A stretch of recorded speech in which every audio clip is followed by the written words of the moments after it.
لمسة لبوسكيتس، أليكس فيدال ليو على جهة اليمين، لمسة باتجاه جوميز ممتازة لبرشلونة، خطيرة من أندري جوميز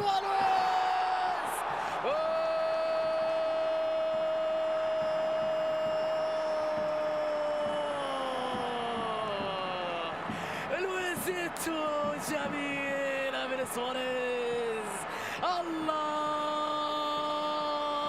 يا لويزيتو، هدف أول لبرشلونة بعد المئوية التهديفية الكبيرة مع البارسا. يبدأ مشوار جديد مع الأهداف والبحث ربما مع مئوية جديدة أو عن مئوية جديدة لبرشلونة. له مع برشلونة لمسة وتمريرة من جانب فيدال جوميز، تحرك جميل، صاحب قدم قوية، صاحب حس تهديفي عالي، صاحب لمسة رائعة داخل منطقة الجزاء، واحد من أفضل مهاجمي العالم حاليا إذا لم يكن رأس الحربة رقم واحد، رأس الحربة رقم واحد حاليا بالنسبة لي لويزيتو. سواريز يسجل هدف يحتاجها برشلونة، مهم من أجل الراحة، مهم من أجل التماسك أكثر، مهم من أجل الثقة، مهم من أجل تخفيف الضغوطات. في وسط الملعب لبوسكيتس، لمسة لرافينيا، هجوم برشلوني الآن، البارسا في الهجوم، الكرة للمجتهد أردا توران، رافينيا يلعبها عرضية خطيرة واليوم الثاني لبرشلونة. اليوم فعلها ميسي، فعلها أخيرا في شباك ناس اللي لم تستقبل أي هدف من ليونيل. هدف ثاني الآن لبرشلونة اليوم، هدف لليونيل ميسي. عصية لم تعد عصية، ضحية أضيفت للضحايا، نظيفة لم تعد شباكهم نظيفة، أصبحوا الآن ضد ميسي وبرشلونة مجرد بقايا. هدف من جانب ليونيل بعد عمل رائع رافينيا للقائم الثاني. ليونيل انتظرها ويعرف مكانها وتعرف مكانها، تعرف مكانه ومكانته، وطبعا يسجل من خلال هذه اللقطة هدفا ثانيا لبرشلونة.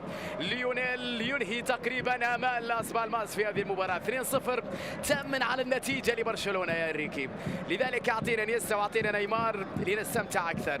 الآن ميسي يسجل هدف فيرانو، هدوء متوقع في رتم المباراة. طبعا برشلونة من أجل الفوز بأقل مجهود، لمسة باتجاه رافينيا داخل منطقة الجزاء، لويزيتو يا كبير يا كبير لويزيتو، ما هذا السحر المثير، هذا كثير يا اليوم وهذا كثير يا سواريز. يا لويزيتو جميلة لبرشلونة في مقتل، وضعها له في مقتل خبث الكبار، لمسة الكبار، مهارة النجوم الكبار القادرين على أحداث الفارق في أي وقت. شوفها مرة أخرى في الزاوية البعيدة، وينها يا فراس، وينها يا فراس؟ تحتاج إلى فراسين وثلاثة وأكثر من 4 فراسات كحراس مرمى للوصول لهذه الكرة البعيدة الصعبة القاتلة الجميلة من سواريز. هدف ثاني له في هذه المباراة، هدف ثاني له بعد المئوية، وهدف وآخر. العلاقة ليست 100% مع ريكي لسبب بسيط أنه لا يلعب أساسيا. ليو سواريز، الهاتريك يا سواريز، لويزيتو الهاتريك، والرابع يا توران. واجمل من الهدف سجدة، اجمل من الهدف سجود، وهدف رابع، ابداع بلا حدود، تمريرة عابرة للقارات للمساحات. لويزيتو كان يريد الهاتريك، الحارس فراس يمنع، ولكن توران يؤكد فوز برشلونة برباعية اليوم. الرابع يا أردا توران، لقطة جميلة لمصلحة برشلونة وهدف رابع، بدايتها بلمسة ساحرة من ليوف، بعد ذلك ميسي بعد تمرير تالي لويس، تزيد لويس سواريز تألق في بعدها فراس، وبعد ذلك أردا توران في انتظارها. هدف رابع لا يريد أن يفرط في راكيتيتش في الوقت الحالي. لمسه من جانب فيدال، تمريرة الرديلة فيدال، انطلاقة ممتازة على جهة اليمين. باكو الكثير خطيرة داخل منطقة الجزاء، وعرضة في الانتظار، وفيدال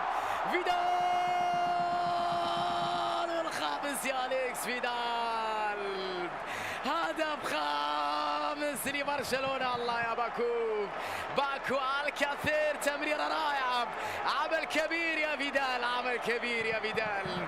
ليست كل الأيام صعبة يا فيدال، ليست كلها سيئة يا فيدال.